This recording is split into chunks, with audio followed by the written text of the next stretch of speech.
Thank you, Kathleen. Good afternoon, everybody. So wonderful to see you all. Hopefully everybody had a great lunch and learn, and I know the morning was terrific with lots of great sessions. It gives me great pleasure to welcome to the stage with me today Linda Yaccarino.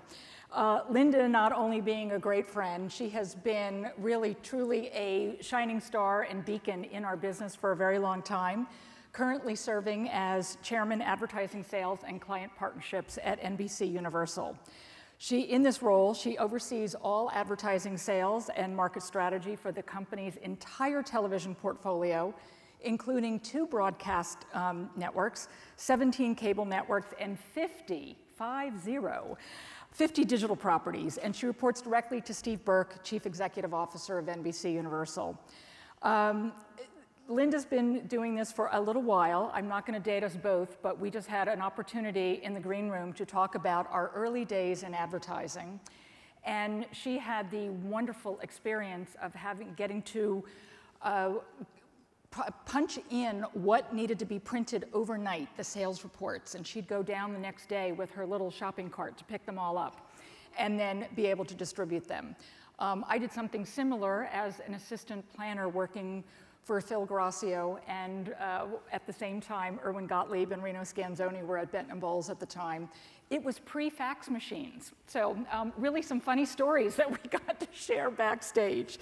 In any event, a couple of other highlights, not only in the professional area, but personally for Linda. She's been named Women in Entertainment, the Power 100. She's also been named 10 Most Powerful Women in TV by Business Week. Also named CEO of Tomorrow. Her community and professional affiliations include lots of things, including Women in Cable and Telecommunications and Penn State University, where she's on the board of the School of Communications. So I would like to welcome to the stage Linda Yaccarino.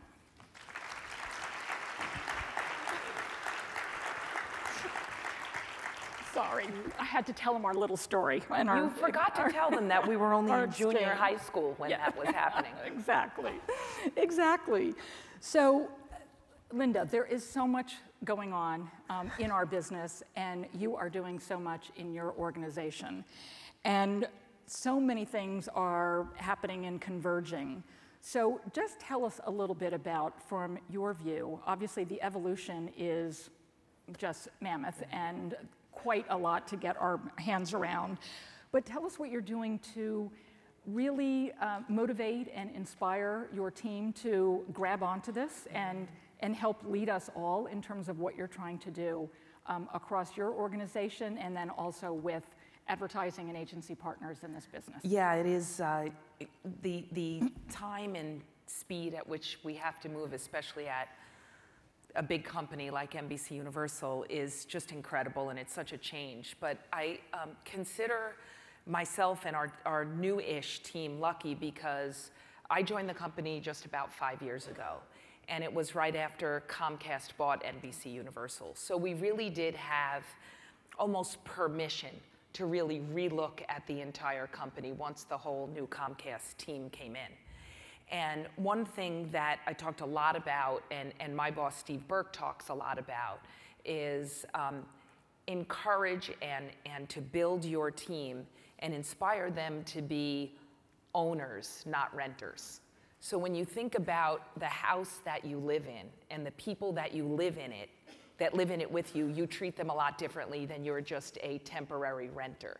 So that's really kind of what drives the philosophy of the team, because when I got to the company, it was a whole bunch of rental units together, as we talk about, because there was, just in my group alone, in the whole advertising sales division, that was all separate groups, I had 15 different sales teams that were all, imagine this, if we weren't even doing the best job we should have of talking to our customers, it was probably not a great situation because we were barely talking to each other.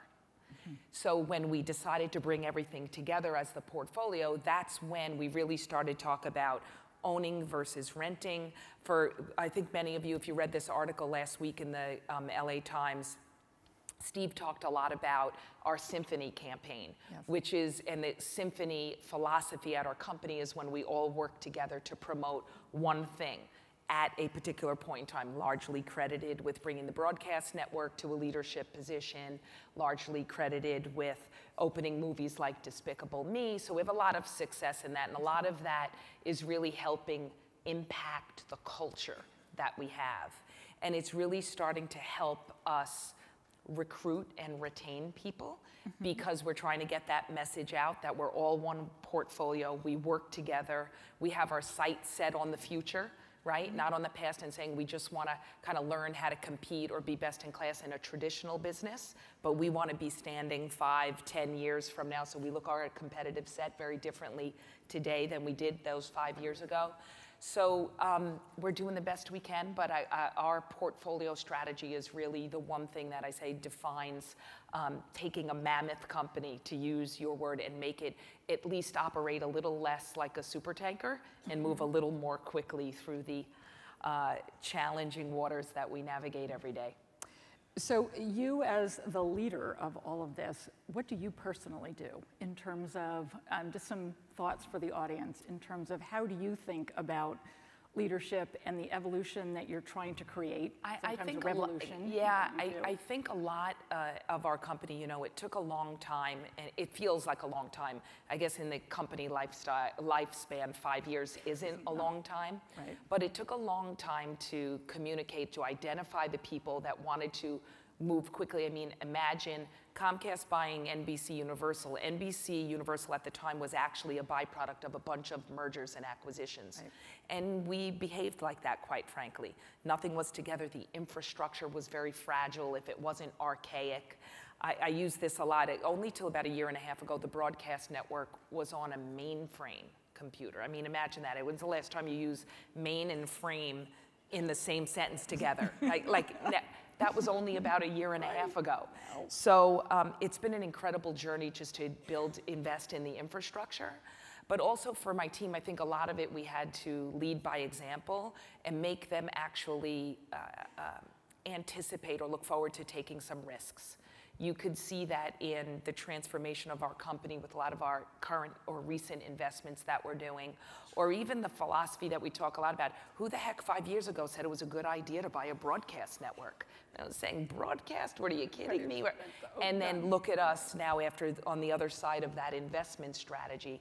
So a lot of it has to do with having a vision, giving them the conviction to see that through whether they fail or not.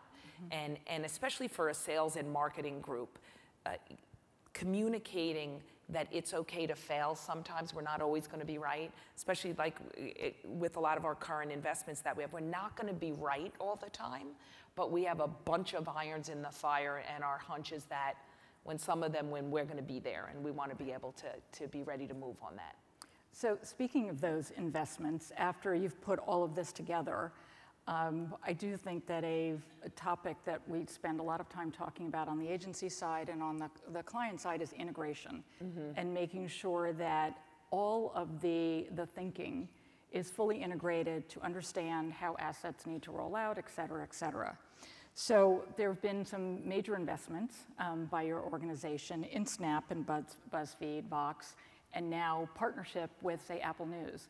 How do you think about making sure that that gets integrated properly, that it's obviously an extension of your portfolio, but they're very different properties than what you've been used to? You know, it really started about 2 years ago. And we started with a partnership with AOL, which now I look back on it 2 years ago, and it was a content distribution relationship, was provocative back then. And it really, we call it the beacon investing strategy. So really in the last 2 years, we've invested a little over, I think it's about $1.5 billion, whether it's BuzzFeed, Vox, Snapchat, Apple News.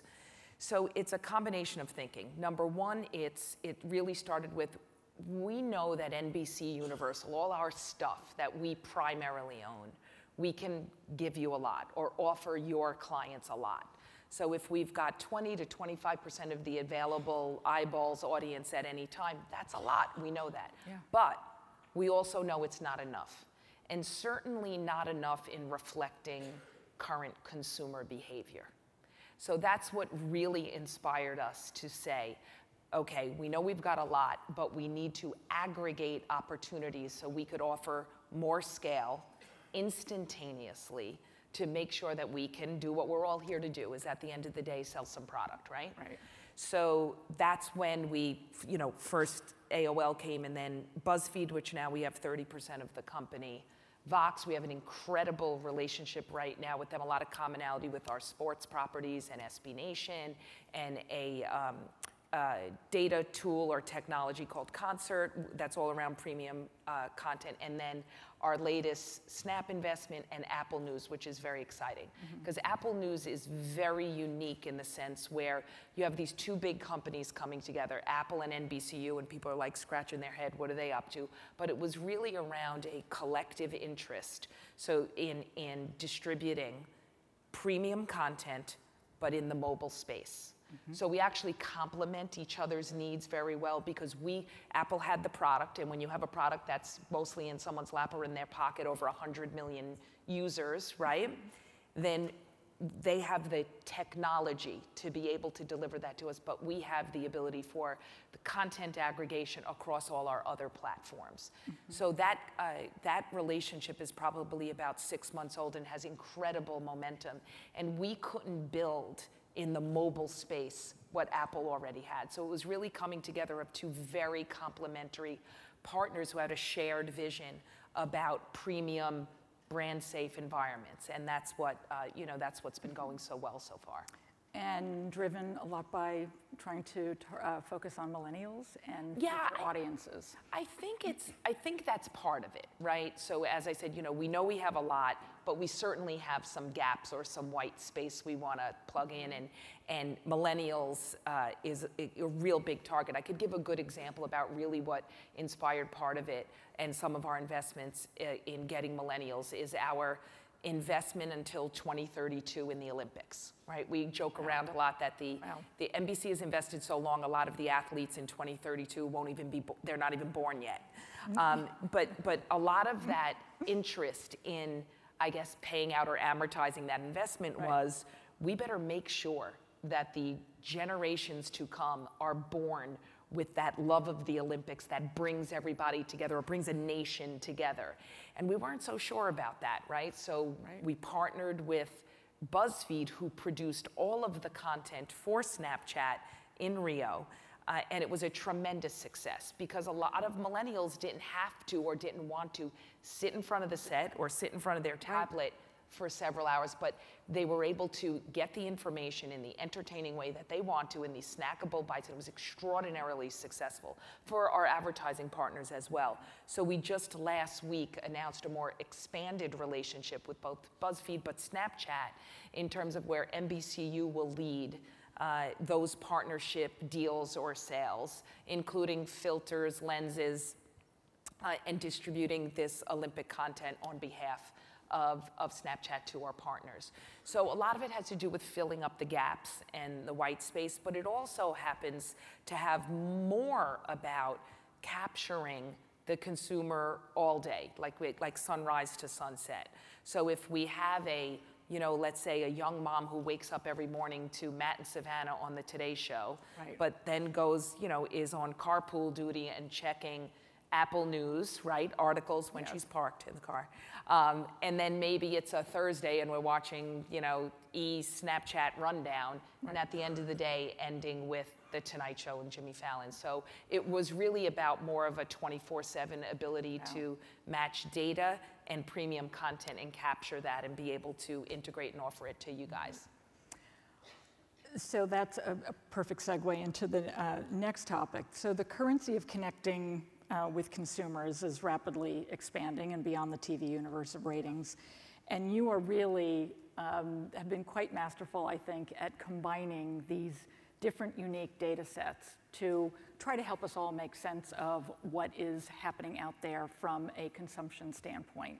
So tell us a little bit more about that, and again, some of the unique partnerships that you've been talking about with others that you haven't mentioned yet that have not been something that you've invested in, but in terms of working together and trying to look at data across a number of platforms? You know, well, we've invested over the last, I would say, 3 years, really heavily in building out what we now call our audience studio, so our data products, which includes everything from, you know, addressable products that is powered by the Comcast set-top box data to optimization tools that go cross-screen, right? So linear, digital, to include all NBCU product, but then also to all of our all of our partnership content. You know, so it's very exciting what we're able to accomplish. We're also able to, and very interested in guaranteeing that on alternative guarantees or certain business or consumer segments that's not traditional or not current legacy currency like a C3 or a C7. So that, I think, we have a lot of optimism, a little simultaneous frustration about the inertia that all of us get frustrated by to move beyond that. Because if we want to capture that consumer, again, from the Today Show to the Tonight Show with Snapchat and BuzzFeed in between, that will limit our progress, right? Right. So you've heard about that we have the capacity to be able to guarantee audience segments to at least $1 billion worth of inventory across all of our platforms and our partnerships. And I think what's important to note that it's, you know, you asked a question about data sharing, right? Data sharing is not new, as you all know, back in the heyday of catalogs, right? You would have catalogs and co-op data, you would be able to match that. If you look at what's going on in digital today with programmatic, you have the technology that enables to match the cookie data with the actual consumer segment that you're getting. But it happens in milliseconds, right? In milliseconds, in real time.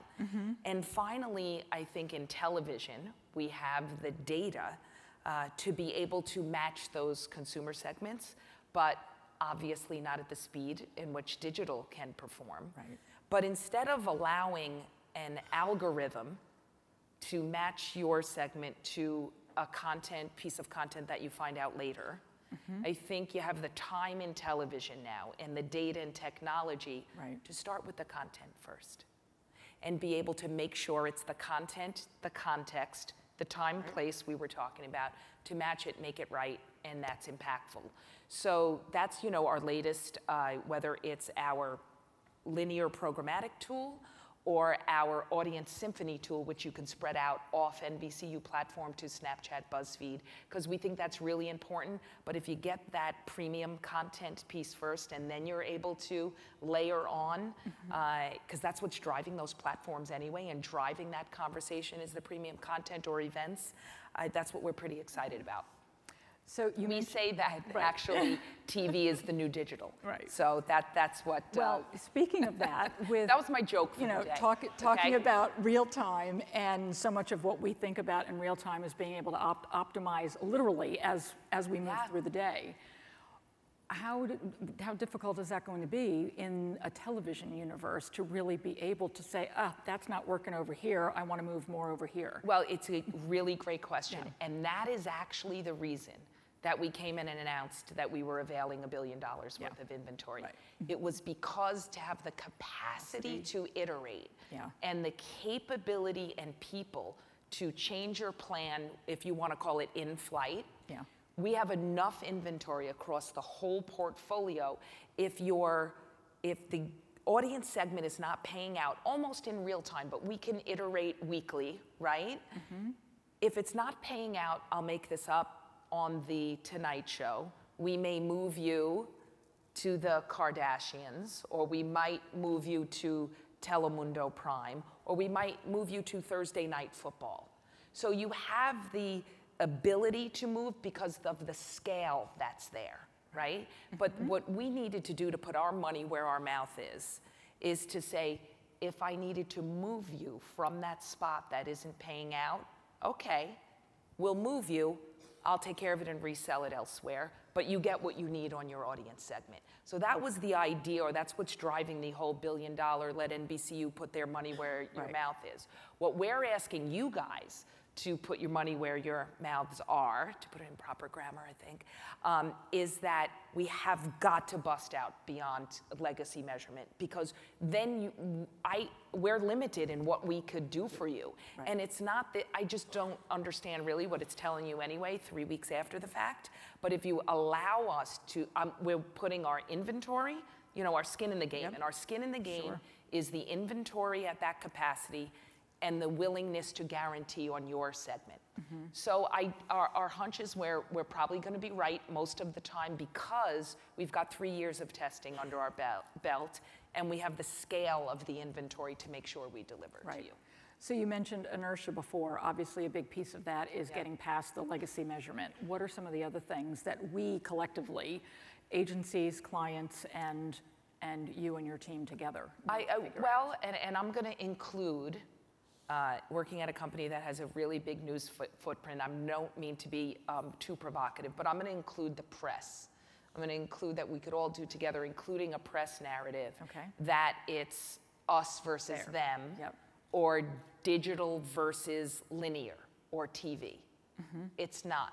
I see some folks sitting in this room who are very vocal about, yes, the support of premium content, but also the importance of the media mix. And we wouldn't be making $1.5 billion investments in all of these things that we've talked about if we believed that digital wasn't important. We believe it's important because we believe in serving the consumer as best we can. So I would just love that it's not, you know, shiny new toys over here and old-fashioned legacy TV. You know, my 5-year-old nephew calls his phone his little TV, which is really interesting. They say, what do they say, out of the mouths of babes, right? It's really interesting that he so simplified that, right? But it's really not us versus them, because if we're gonna serve our clients, but really our consumer as best with the right spot in the right place at the right time, it has to be a mix of what we're doing. And that's really what I think we could all do better together. Right. And then how are you organizing internally from a data standpoint? Because you are bringing so many different sources together. So if it's not, forget the measurement piece of it, but the types of data that is being read, so to speak. Well, it's all different types, because we have a lot of different deals, so and a lot of different products. So we talk a lot about, you know, kind of managed services. Where NBCU, we have obviously our Comcast set-top box data, we have our first-party data, whether it's from the theme parks or Fandango or Golf Now, a whole bunch of or our apps, a whole bunch of first-party information. And then we could we optimize and put the plan together for you. Or with our programmatic tool, then it's your own data, right? Bring your own data, or self-serve tools. So we're very aggressive about leaning in towards that, where we would then match an agreed upon data sets where we would, you know, kind of hook up our pipes to yours, right? And it really depends. We're not really precious at all about that. We're just trying to suss out and seek out what best serves the guarantee we're trying to reach. Okay.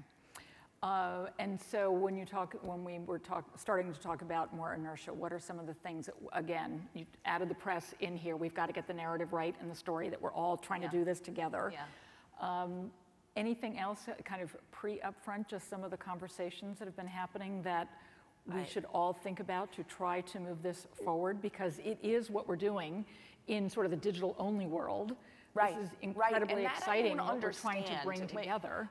I always ask the question a lot, and people think I'm, you know, very provocative, or I'm always challenging legacy measurement.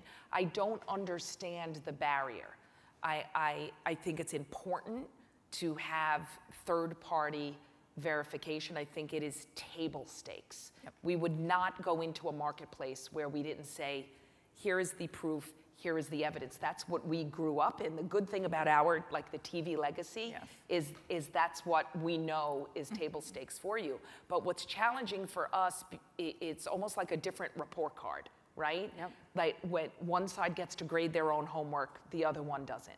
So that's what's frustrating. That's what we could all do better. But all we're at NBCU is asking all of you for is a chance. Let's take this year and see how much progress that we could make, and say, let's test out some of those audience guarantees. And I underline the word guarantees. We're putting our money where our mouth is, or our inventory and our data capabilities where our mouth is. So. And obviously, this is all predicated on having great content. Yeah. And so the different partnerships that you have been brought to, together under the umbrella of NBCUniversal and everything you're doing is incredibly exciting because of that. Anything else on the horizon from a Well, I think you'll see a continued investment streak at our company. Again, we are all in on premium content. So I mentioned a few minutes ago what I think was the first step we took when Comcast bought NBCU was the extension of the Olympics. Then came, a few things. We made a bunch more pilots than we had ever made before, almost double for the broadcast network, which helped us go, what we say, helped us go from worst to first. And then we continued investing, and then we land on something like This Is Us. And I strongly encourage, if you don't watch it, invest in some tissues and get caught up before second season starts. I'm too scared to find out what the story arc is for second That's our one season. ad up here on the stage. But the power of that type of content, and the reason I bring up that show is because the consumer has such a personal relationship and an intimate appointment with that show every week.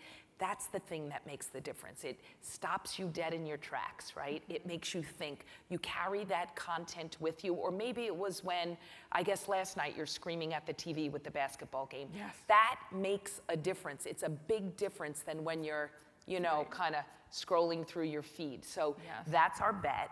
And this year we'll be very focused because we have the Super Bowl, then the Olympics, then the World Cup, and we really are very grateful about the you use the word umbrella of content opportunities that we have. Our goal right now will be pushing them out as quickly as possible to as many outlets as possible, and purely in an effort to accomplish two things. One, reach as many consumers as possible all the time with this content, but also to give as many opportunities to marketers to ride along with that content, because, obviously when you partner with content like that, you get the best of both worlds. You get the distribution and the data information that you need to target the right customer, but you're in an environment that you don't have to worry about. It's premium, pristine content, and that's what we're making all our bets on. Right, and it's happening elsewhere as well. These partnerships in terms of joining up and looking at being able to share data and think about driving scale. Even though we're in a world of addressability, but how do we look at one-to-one on a mass basis? So I thank you so much for all your comments. Oh, thank you. Linda and I are being honored by the UJA Entertainment Council on April 24th. So we're taking our act on the road, and we will be in New York. Yes, so I hope tickets almost sold out. Hurry up. I hope that you will join us there. Well, thank you so much for all really of you in terms of what you're doing, and I think it is great inspiration for us all. It is really, we're moving into new uncharted territory, but it's really going to be fascinating to try to sit here a year from now. Well, I look forward to figuring it out together. Look at how it all worked out. So thank you again. Thank you everybody for your time and attention.